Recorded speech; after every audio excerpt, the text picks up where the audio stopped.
इस लेक्चर की शुरुआत टीआईआर के ऊपर ये जो लेक्चर होना है इसकी शुरुआत हम फिर से एक सवाल से ही करेंगे। उसके बाद इसकी एप्लीकेशंस वैसे पढ़ेंगे भी क्या है क्या नहीं। सपोज आपको एक इस तरह का ट्रायंगुलर ग्लास प्रिज्म दिया गया है। वैसे प्रिज्म वाला टॉपिक रिफ्रैक्शन ये हम आगे लेंगे, नेक्स्ट पार्ट में प्रिज्म एंड डिस्पर्जन वहां लेंगे। यहाँ लेंसेज का और ये सब चलाएंगे। और इस पे प्रिज्म का रिफ्रैक्टिव इंडेक्स है n, बाहर एयर है 1 और ये एंगल दिया गया है एंगल ऑफ इंक्लिनेशन इधर का अल्फा। अब सपोज इस पे कोई रे आती है और ये नॉर्मली इंसिडेंट रे है। ये एक ray I and this is the normally incident ray. इस पार्ट पे एक नॉर्मली इंसिडेंट रे यहां से आई है।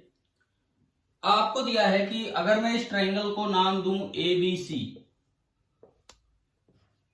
light is not coming out, light is not coming out of the face AC। आपको यह दिया गया है कि भाई AC फेस से लाइट बाहर नहीं आ रही, तो आपको रिलेशन निकालना है कि अल्फा और एन में क्या रिलेशन बनेगा। Find the range of values of alpha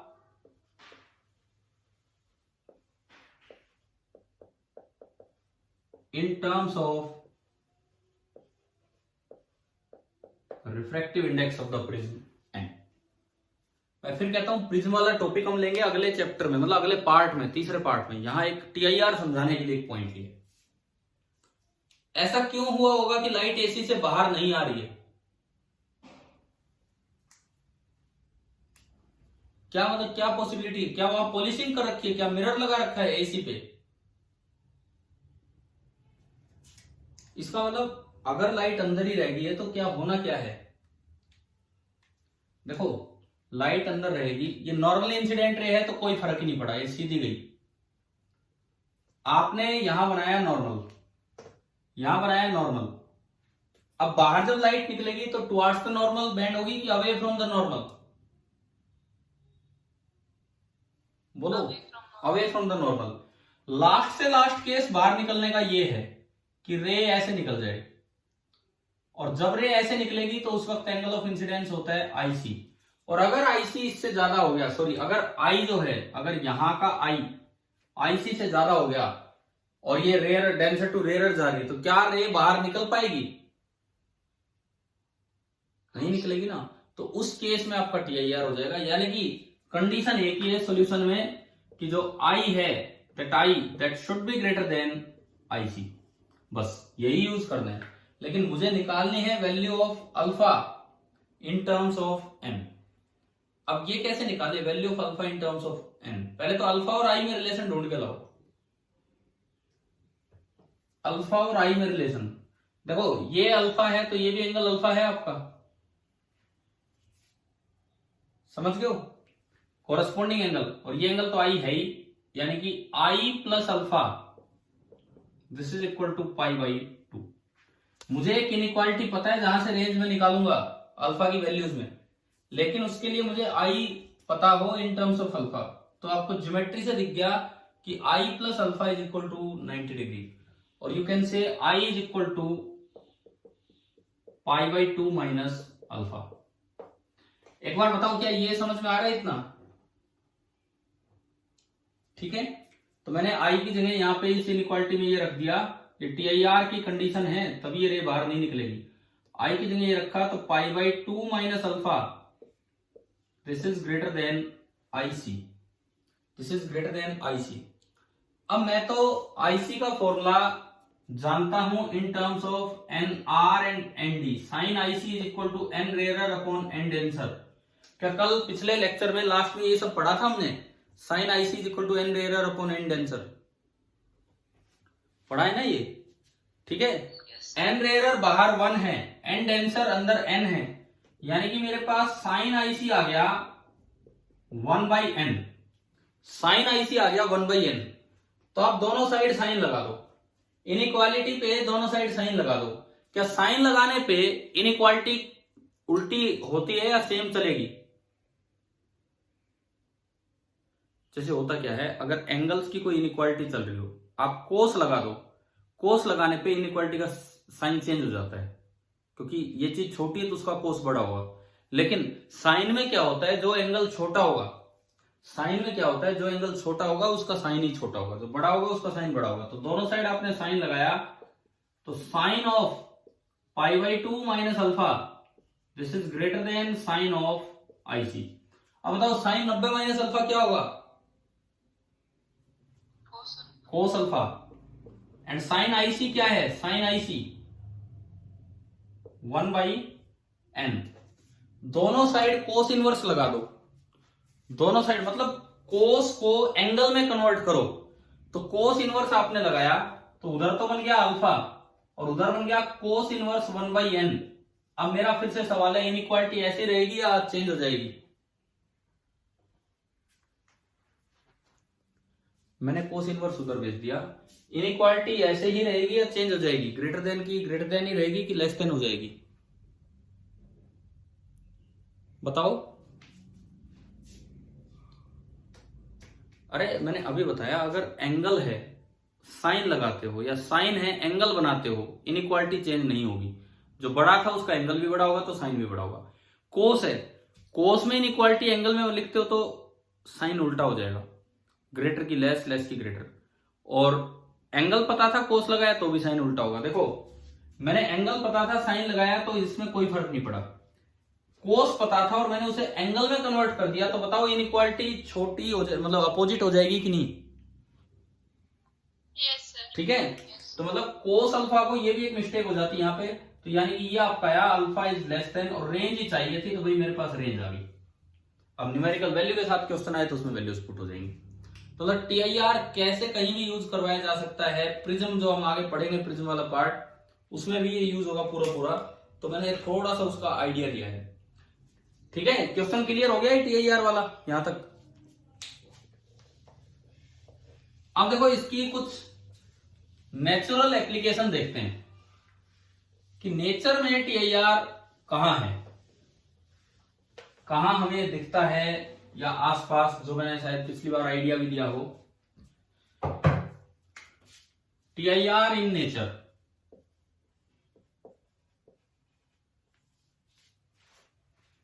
क्या हमने 10th क्लास में ये पढ़ा है?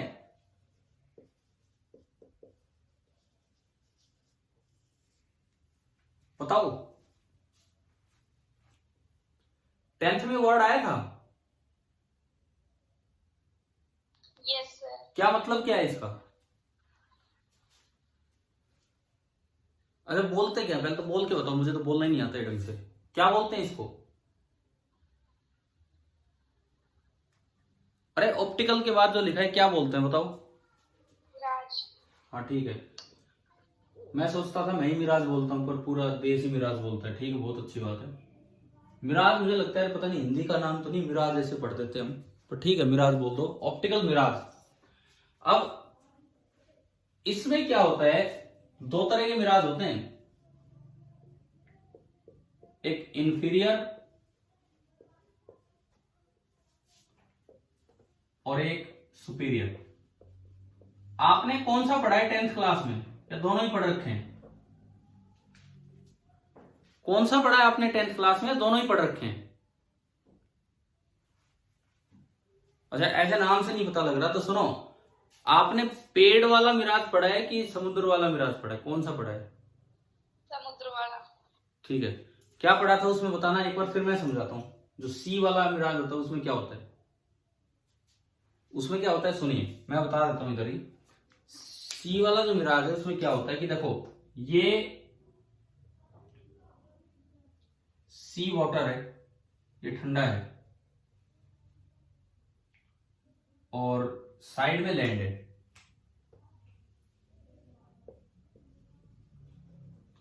आप यहां खड़े हो और मान लीजिए यहां कोई जहाज है, कोई शिप है, वो चल के आया है, वो आ रहा है, मतलब दूर से आप देख रहे हो और एक जहाज आता हुआ दिख रहा है। तो आपको इसकी एक इन्वर्टेड इमेज ऊपर भी नजर आ जाती है, आपको इसकी एक इन्वर्टेड इमेज ऊपर भी नजर आ जाती है। This is known as superior mirage. Inferior mirage कौन सा होता है, जो रेगिस्तान वाला मिराज है, उसमें क्या होता है सुनो, इसमें क्या होता है देखिए, यहां कोई पेड़ है, ये कोई पेड़ है, आप दूर हो, आप दूर से चल के आ रहे हो, तो आपको इस पेड़ की नकली सी इमेज, वो रोड तैरता हुआ दिखता है, मतलब वो यही है, नकली सी इमेज रोड तैरता हुआ दिखेगा तो हमें लगेगा यार यहाँ पानी है, और ये एहसास होगा। ये आपका होता है इंफीरियर मिराज। 10th में दोनों पढ़े हुए होते हैं या इनमें से एक कोई पढ़ाया जाता है, कौन सा आता है? दोनों समझाए थे। ठीक है, ठीक है। तो अगर ये दोनों चीजें हैं, बिकॉज होता क्या है, बुक्स में जो स्टैंडर्ड 10th की टेक्स्ट बुक होती है, या अक्सर 10th में ये वाला मिराज ही दिया रहता है, तो हम यही पढ़ लेते हैं। बट वो, और ये वर्ड से फर्क नहीं पड़ता, इंफीरियर सुपीरियर याद है नहीं है, कोई फर्क ही नहीं पड़ रहा उस चीज से। देखो इसमें क्या होगा और कैसे होगा वो समझते हैं। ये कहां पे हो रहा है? जहां पे हॉट डेजर्ट है, ये वहां पे होगा जहां पे हॉट डेजर्ट है। हॉट डेजर्ट अगर होगा तो देखो, नीचे इसके कांटेक्ट में जो एयर है that is hot air, and ऊपर जो एयर है दैट इज कोल्ड एयर। इधर अगर आप देखते हो, इधर तो नीचे सी वाटर के पास तो कोल्ड एयर है, और इसके ऊपर देखोगे तो थोड़ी हॉट एयर हो जाएगी ऊपर धीरे धीरे। हॉट एयर और कोल्ड एयर कौन लेस डेंस है, कौन मोर डेंस है? Hot air is less dense. Hot air की डेंसिटी कम होती है और उसका रिफ्रैक्टिव इंडेक्स भी कम होता है, यानी कि हॉट एयर रेयरर मीडियम का काम करेगी, and cold air denser medium का काम करेगी। रेयरर ये डेंसर। अब देखो, आप पेड़ देख रहे हो, आपको पेड़ डायरेक्ट नजर आ गया, कोई दिक्कत ही नहीं है, पेड़ तो सामने से नजर आ ही रहा है। लेकिन जब आप जमीन की तरफ देखते हो तो भी आपको पेड़ जैसी चीज हल्की फुल्की नजर आएगी, और क्यों नजर आएगी वो अब देखते हैं। ये रे जानी तो थी नीचे, परंतु ग्रेजुअली ये धीरे धीरे away from the normal band होती चलेगी। क्यों? क्योंकि आप क्योंकि क्योंकि क्योंकि क्या बना दिया, हॉट डेजर्ट, ये हॉट एयर रेयरर है, और ऊपर जो कोल्ड एयर है वो आपका डेंसर मीडियम है। ये मैं लिख रहा था कि ऊपर डेंसर मीडियम। अब देखो, ऊपर से नीचे रे आ रही है तो डेंसर टू रेयरर जा रही है, तो away from the normal band होती चलेगी, धीरे धीरे ग्रेजुअली बैंड होगी। पहली बार ये नॉर्मल मैंने दिखाया, ऊपर डेंस मीडियम, नीचे हल्का मीडियम, अवे फ्रॉम नॉर्मल, फिर नॉर्मल बनाया। एक स्टेज ऐसी आ जाएगी कि जहां पे जो एंगल ऑफ इंसिडेंस है वो क्रिटिकल एंगल से बड़ा हो जाएगा, और जब angle of incidence critical angle से बड़ा होगा, और भी आगे अभी ऐसा हो सकता है, आगे तक ये रे आ जाए, और भी आगे आ जाए, यहां आके जब ये क्रिटिकल एंगल से बड़ा होगा तो ये रे का TIR हो जाएगा। क्यों? क्योंकि ये डेंसर टू रेयरर जा रही थी, और जो एंगल ऑफ इंसिडेंस है वो एक स्टेज पे जाते जाते IC से बड़ा हो गया। तब आपको वही पेड़ नीचे दिखने लग जाता है, वही जो पेड़ है आपको नीचे भी उसका एहसास होने लग जाएगा, और आपको लगेगा कि जैसे रोड पे पानी हो। This is known as mirage, inferior mirage. मतलब मिराज का मतलब कुछ नहीं है, ऑप्टिकल इल्यूजन है, ये भ्रम है, ऐसा कुछ है भी नहीं, फिर भी हमें ऐसा लग रहा है।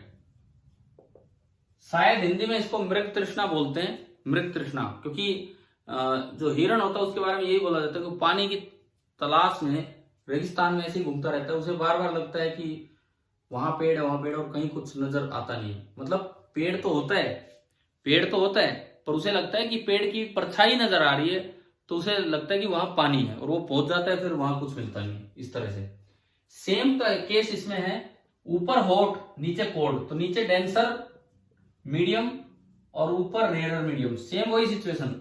आप डायरेक्ट जहाज देखोगे आपको दिखेगा, लेकिन जोरे ऊपर जा रही थी, धीरे धीरे वो away from the normal band होगी, और एक स्टेज ऐसी आ जाएगी कि angle of incidence critical angle से ज्यादा हो गया, और आपको वो नजर आने लग जाएगा। तो ये जहाज आपको ऊपर भी नजर आ रहा है। तो ये आपके सिंपली दो मिराज होते हैं।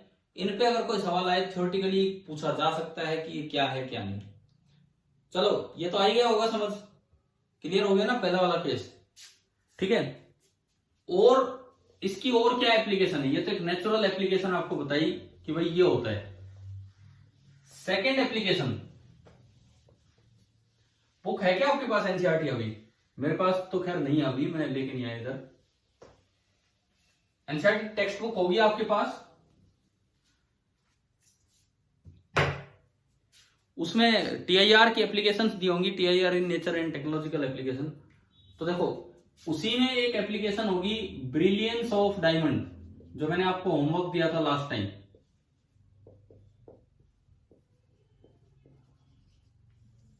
हमें ध्यान है ना, ये ब्रिलियंस ऑफ डायमंड आपको बोला था कि आप थोड़ा इस पे सोच विचार करना कि क्यों डायमंड इतना ब्रिलियंट है। डायमंड की ब्रिलियंस, नेचुरल डायमंड इतना ब्रिलियंट नहीं होता है, नेचुरल डायमंड इतना ब्रिलियंट नहीं होता है, ये तो कुछ स्पेशल कटिंग के साथ बनाए जाते हैं। अब इसका रीजन बच्चे याद करके चले जाते हैं, रट के चले जाते हैं, भाई TIR होता है इसलिए ब्रिलियंट है। लेकिन ये टॉपिक तो मुझे लगता है 10th में भी आता है, जब TIR पढ़ाते हैं तो ये वाली एप्लीकेशन भी 10th में पढ़ाई जाती है कि डायमंड ब्रिलियंट है ड्यू टू TIR। एक बार बताएंगे 10th में आया था कि डायमंड की ब्रिलियंस TIR की वजह से है?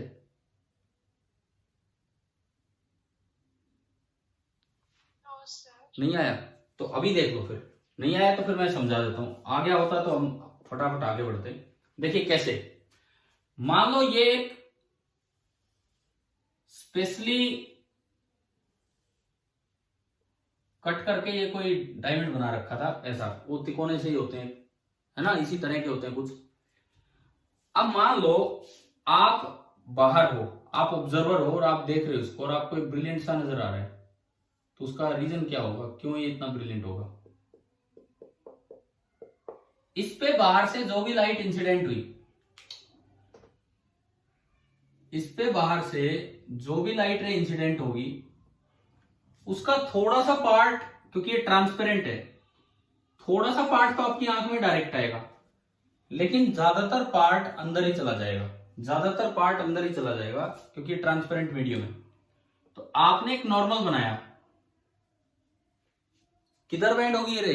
Towards the normal, away from the normal? Towards. तो ये इधर बेंड होकर आ गई। अब मैं आपको बताऊं, ये जो मैं पॉइंट आपको अभी सिखा रहा हूं, 12th क्लास के भी ज्यादातर बच्चे रट के चले जाते हैं कि TIR की वजह से डायमंड ब्रिलियंट है। अगर एक्सप्लेन करवाएं तो वो एक रीजन देते हैं, बोल ड्यू टू TIR रे बाहर नहीं निकल पाती और इसके लिए वो उसके अंदर ही रह जाती तो ब्रिलियंट नजर आता। उनका रीजन आधा सही है, रे बाहर नहीं निकल पाती लेकिन अंदर ही रह जाती, ये फिर इसका मतलब वो सोच रहे कि अंदर ही लाइट चमक रही है ना, बाहर किधर से नहीं निकल पाती। ये ध्यान दो आप, जो लोअर फेसेज है ना, ये और ये, इस तरह की स्पेशल कटिंग की जाती है कि ये देखो कि जहां भी आप ये नॉर्मल बनाओगे इस तरह की कटिंग कर रखी होगी कि ये जो एंगल ऑफ इंसिडेंस बनेगा this will be greater than IC। अब बाहर से जब रे आई थी तो रेयरर टू डेंसर आई थी, रेयरर टू डेंसर तो TIR होने का कोई मतलब ही नहीं है, रेयरर टू डेंसर तो TIR होने का कोई मतलब ही नहीं है।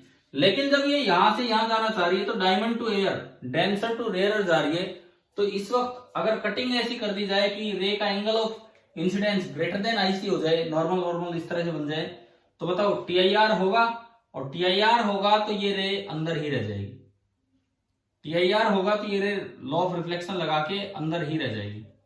अगेन वो काम फिर दोबारा से यहां हो जाता है, और ये इस तरह का काम होता रहता है, और ये हर जगह तो आई होगा ग्रेटर देन IC। ये इस तरह की स्पेशल कटिंग, इसीलिए डायमंड यू न्यूक्लियस से कोने निकले रहते हैं उनमें, ये भी I greater than IC। And ultimately क्या होता है कि ये जो पार्ट आया, अब ये बताओ ये बाहर निकलनी है यहां से, किधर बेंड होगी, टुवार्ड्स द नॉर्मल की away from the normal? Away, away. तो ये भी आपकी आंख की तरफ आ गई। मतलब अगर मैं कहूं कि 5% लाइट पहली बार में आई थी, 95% आगे चली जाती तो डायमंड भी डल नजर आता, लेकिन वो 95% भी लौट के आपकी तरफ ही आ गई है, इसीलिए डायमंड बहुत ब्राइट नजर आता है, ब्रिलियंट इसी कारण से है। मतलब अगर कोई सोचे कि डायमंड ब्रिलियंट क्यों है, तो due to TIR at the back surfaces, due to TIR at the back surfaces diamond brilliant है। लेकिन ऐसा नहीं है कि लाइट उसके अंदर ही फंस के रह जाती है, नीचे से नहीं निकल पाती, साइडों से नहीं निकल पाती है, और टॉप फेस से ही वापस निकलेगी, जिधर से आप देखना चाहोगे जिस तरह रख के उधर से ही वापस निकलेगी, इसीलिए डायमंड ब्रिलियंट है। ठीक है, क्लियर है? अब मान लो सवाल है कि एक डायमंड एक चमक नहीं रहा है, इतना चमक नहीं रहा है, और मैं उसके टॉप फेस को साफ किए जा रहा हूं तो भी नहीं चमक रहा है, बॉटम फेस को साफ किया तो वो चमकने लग गया। मतलब ये क्या सिस्टम है? डायमंड की ब्रिलियंस वो चमक दिखा पा रहा है कि नहीं? टॉप फेस को साफ करने से इतना फर्क नहीं पड़ता है, बॉटम और साइड फेसेस को साफ करने से ज्यादा फर्क पड़ता है अगर कोई बड़ा पीस ऑफ डायमंड रखा हो तो। ऐसा क्यों, इसका कारण बताओ। क्योंकि आमतौर पे दिमाग में यही आएगा भाई साफ नहीं दिख रहा तो नीचे पड़ी रहने दो, ऊपर से साफ करो। मेज है, घर पे मेज है, उसको नीचे से तो कभी कभार सफाई होती है, मेनली डेली अगर आप साफ भी करते हो तो कहां से, ऊपर से ही करते हो उसको, ऐसा ही होता है ना। ठीक है, तो डायमंड में ऊपर की बजाय जो साइड फेसेज हैं, वैसे तो आप छोटा सा डायमंड है कैसे घुमा के देखो तो सारे साइड फेस हैं, लेकिन अगर रखा हुआ है थोड़ा बड़ा डायमंड है तो साइड फेसेज को साफ करने से ज्यादा चांसेस है कि वो ब्रिलियंट नजर आए बजाय कि टॉप फेस के। ऐसा क्यों, इसका रीजन बताओ।